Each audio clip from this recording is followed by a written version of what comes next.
Welcome to a new Photoshop tutorial. Andrei speaking.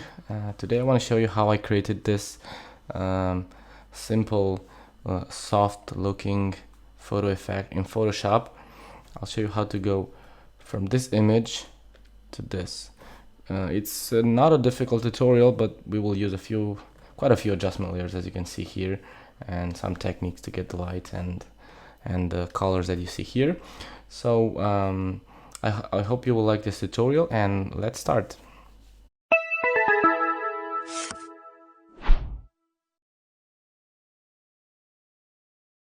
Okay, we're going to use a lot of adjustment layers, as I said. So when you're making this kind of effects, you want to be able to apply the same effects to other photos. So the easiest way to do that is to record an action when you start making the effect, and that way you will be able to apply exactly the same settings to other photos, and then just simply edit the settings and adapt the effect to other photos. So keep that in mind. If you want, you can record an action.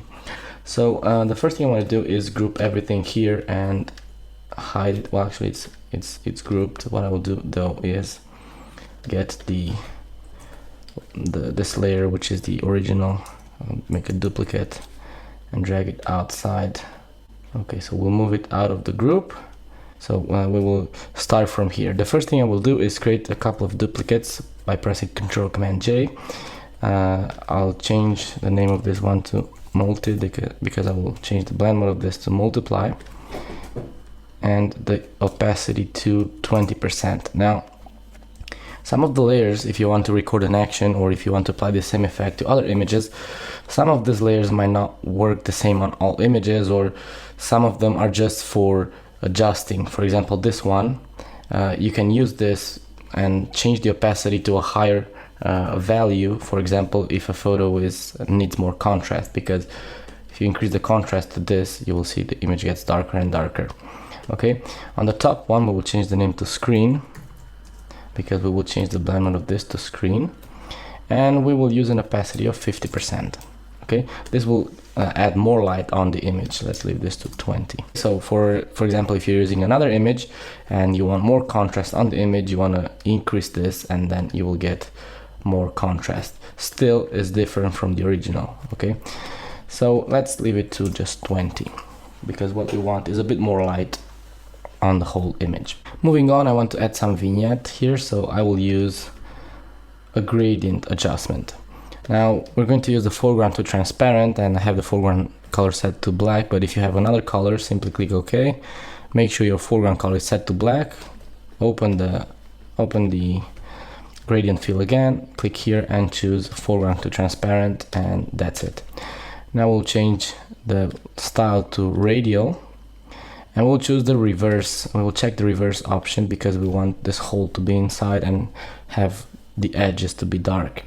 I'll change the scale to 130% and click OK. And now I'll change the blend mode of this to soft light, and I will leave the opacity to 100%. Okay, and we'll move on, and we will create a glow of light, which might not look nice for all images. Okay, but for this one actually does. The woman is looking up there, so I thought I would add a soft, very subtle glow of light. So I'll use another gradient. Again, foreground to transparent, but this time I'll have to switch to the colors, and then click again there to change the gradient style. We'll choose this to be radial as well, and the scale to 130 again. 130%.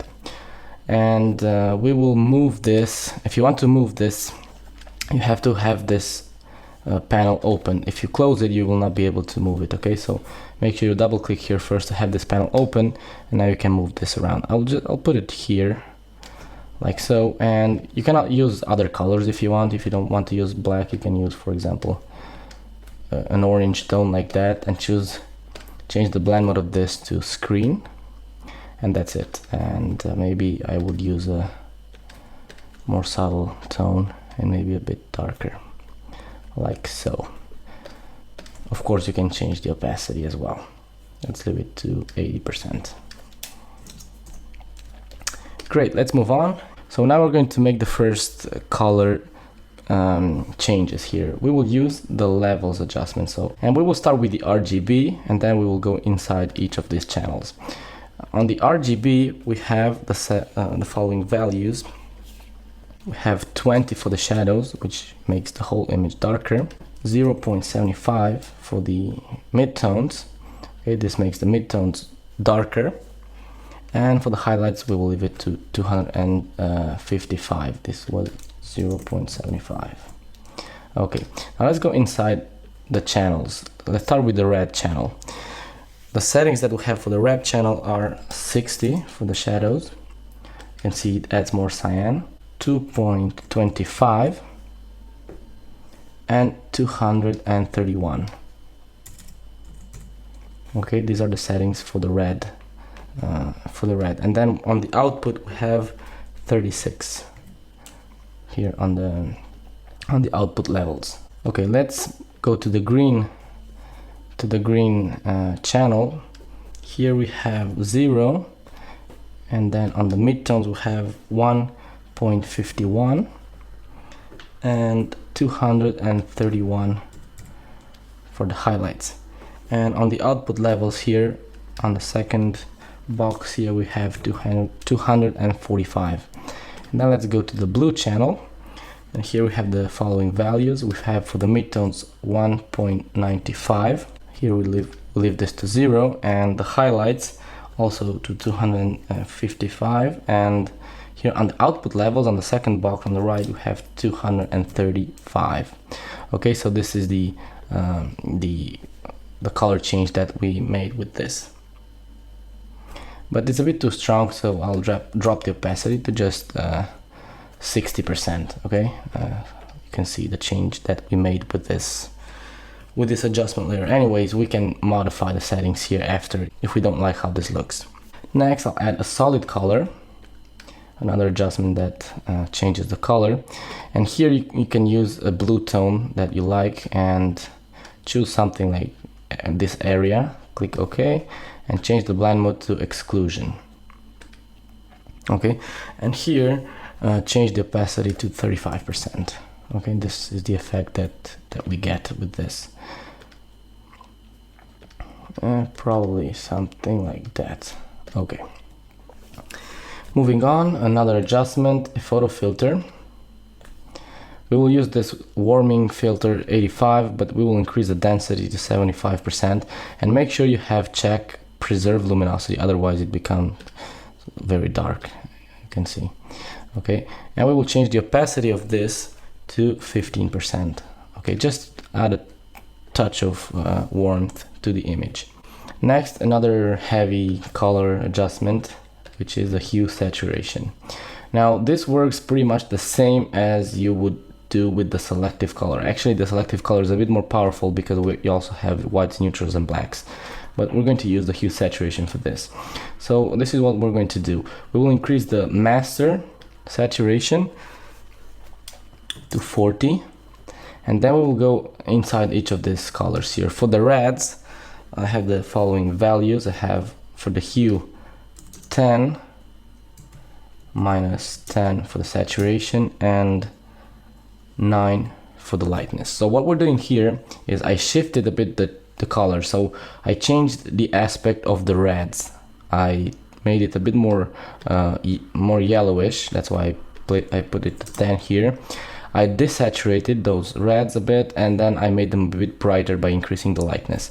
The same thing you would do here with the selective color. You would go to reds and change a bit the balance of the color. Okay, and then here you can make it darker or brighter. And you can see it only affects the reds and part of the yellows. Okay, let's stick with this hue saturation. Let's go inside the yellows, and here we have -5, -5, 0 and 35. Okay, so we added more light on the yellows. On the greens, we can change this to make, if you want, you can make these leaves a bit more yellowish, or you can make them a bit more bluish. However you want, you can make them more saturated. I'll increase the saturation a bit and maybe make them slightly more, well, a bit brighter. Then we have on the cyans 18 for saturation. We did not change the hue. Well, we can make them a bit brighter, more towards green. Not much though. Something like that. And then for the blues we have 15. And the same for the magentas. 15, and we'll leave this to how it was. Okay, you can make them brighter if you want, but I think I will leave it here. I see something here that I don't like. I changed the cyans, I think, or the reds. Yeah, I think it was the cyans or the greens here. I changed this to, it was not looking nice there. Okay, and the next thing that we're going to add is a gradient map. We make sure it's black to white, so we have this look. And we will change the blend mode of this to soft light. And we drop also the opacity to just 15%. This is also a sort of a control, contrast control. You can increase the contrast by increasing the opacity. Okay, so let's leave it to 15.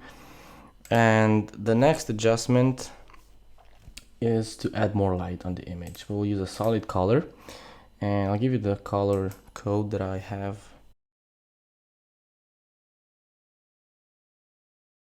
Okay, so we use this creamy color and change the blend mode to vivid light, and we drop the opacity to, let's say, 10% or something like that, just to add more light on the image. And now we will add another levels layer, and we will only change the output levels here on the left, and we will put 65. Now you can see it's too bright, so we'll have to drop the opacity, and we will leave it to just 40%. Okay, and that way you get this. And now you can make all sorts of retouching if you want. You can soften the skin if you want, or you can change the eyes. For example, for the eyes I created a gray levels adjustment. I filled not a levels, a curves adjustment. So let's add a curves, and I inverted the layer mask by pressing Ctrl Command I. And here what I did is I increased a bit. I added more light. Of course you cannot see it because of the layer mask, but you can see it here. And what I will do now is use the brush tool, zoom in a lot, as much as I can. Get the brush tool, increase the hardness a bit, and now I will paint with white. And you can see I make the eye stand out a lot more. Now this is too much, of course. We will carefully redo this. It's too strong, like so, and we'll drop the opacity to, let's say, 45% or something like that. Still, the eyes stand out a lot more now. Take a look. Okay, and you can also add for this particular image to add some blush here on the cheeks. So what I did is I used a solid color, and I used the color like this, and change the blend mode to color, and invert the layer mask again to hide the effect over the entire image. And then with the brush tool I could paint with, let's say, 30 and 30% opacity, a soft brush, paint with white to reveal some of that color and add some color on her face. See that? Maybe it's even too strong. We'll drop the opacity slightly.